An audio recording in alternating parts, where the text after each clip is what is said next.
Bonjour à tous. Sur un autre exercice, donc, un limon satirique caractérisé par un poids volumique satirique, gamma saturé, et une tournure ronde saturé.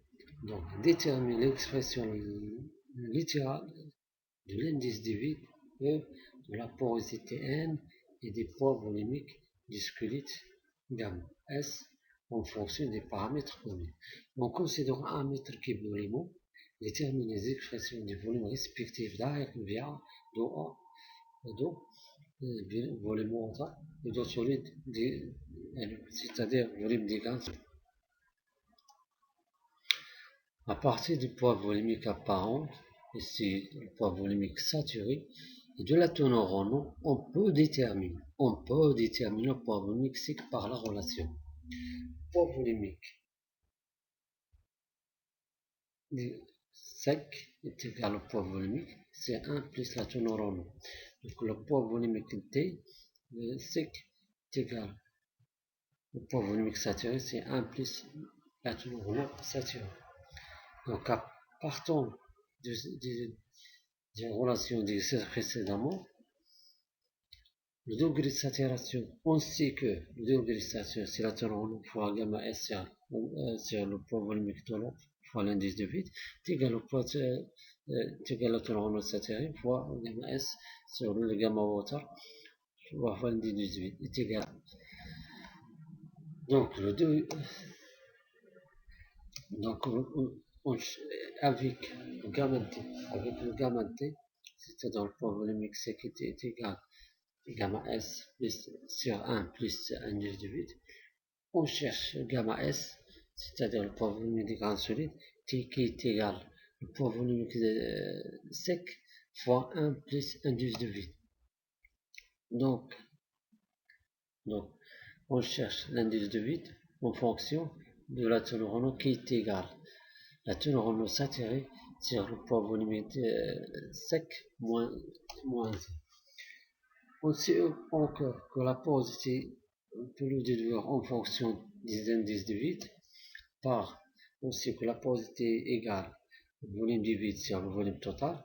Donc, le volume du vide sur le volume total qui est égal volume du vide plus volume des grains solides est égal, on divise ce rapport par Vs sur le volume des grains solides.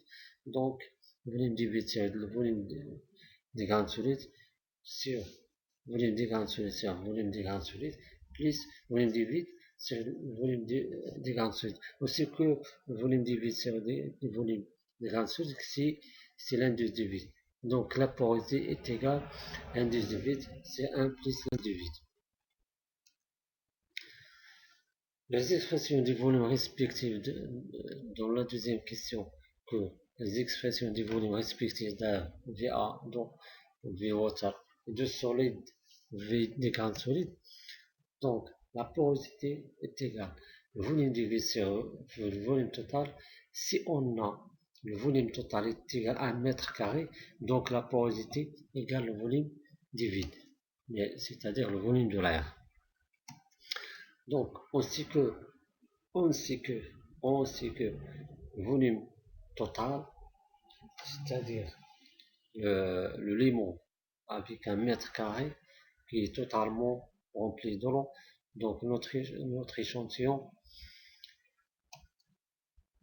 dans le volume, donc notre échantillon dans la porosité et dans le vide et les fractures sont dans notre échantillon est totalement dans les pores, dans les pores entre les grains d'éléments est totalement rempli. Donc le volume de l'air est totalement rempli par de l'eau. Et on a le volume de l'air qui est égal au volume du vide qui est égal à la porosité. Donc le volume des grains solides est égal à 1 moins la porosité, avec le poids volume, le poids de l'eau est égal à la teneur en eau fois la densité des grains solides fois fois l'eau fois, fois 1 moins la porosité. Et la même chose, le poids, la même chose, la masse des grains solides est égale, la masse des grains solides est égale